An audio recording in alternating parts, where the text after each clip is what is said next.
Tienilien binnen 6 Lietse wetterskipkes geervoegd naar wetterskip Friesland. Dat zwaar gedoe voor een soort opscoor, maar nevens de dikgraaf had het een goeie set west. Als je kijkt hoe we nu functioneren en waarom het gebeurd is, alle kosten die gemaakt moesten worden, maar ook de aansturing van de boezem en de poldersystemen, de afstemming op elkaar, dan loopt dat nu allemaal perfect. Doch is er geen reden om nog een aan grotere organisatie te fuseren.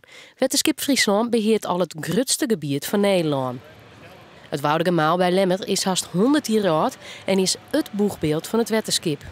Om ervoor te zorgen dat het nog weer jaren maakt is het voor 8,4 miljoen euro renoveerd. Het is een UNESCO-erfgoed en ik de Rijksdienst van Cultureel Erfgoed het 1,8 miljoen bijdroegen. Want we hebben bijvoorbeeld de Sluis Dwarden renoveerd, wezenlijk voor het erfgoedstatus, maar voor het wetterbeheer is het net meer nodig.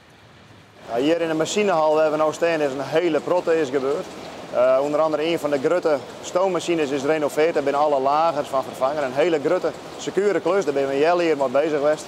En zo had je zeggen, het is tegenslag. Ze erin al je weer perfect. Ja, hier is een hele soort gebeurd. Hier is eigenlijk het meeste gebeurd. We staan hier bij de uitstroomopeningen van het gemaal. Je zegt het een hele hege object, maar het gaat ook een keer zo hier naar beneden. En beneden weer de situatie wel behoorlijk zorgelijk. Het betonwerk weer aantasten. Het metselwerk weer aantasten, maar ook deze hele grote oude keerdwarren van 100 jaar oud, die weer niks tegen min. Dus hier is een hele soort gebeurd. Het hele gemaal is droog zetten, dat betekent het is afdampt. Het water is voortpompen en toen konden we aan de slag. Vanwege het 10-jarig jubileum van het wetterskip binnen sneun verskate gemalen en rioolzuiveringsinstallaties iepen voor publiek.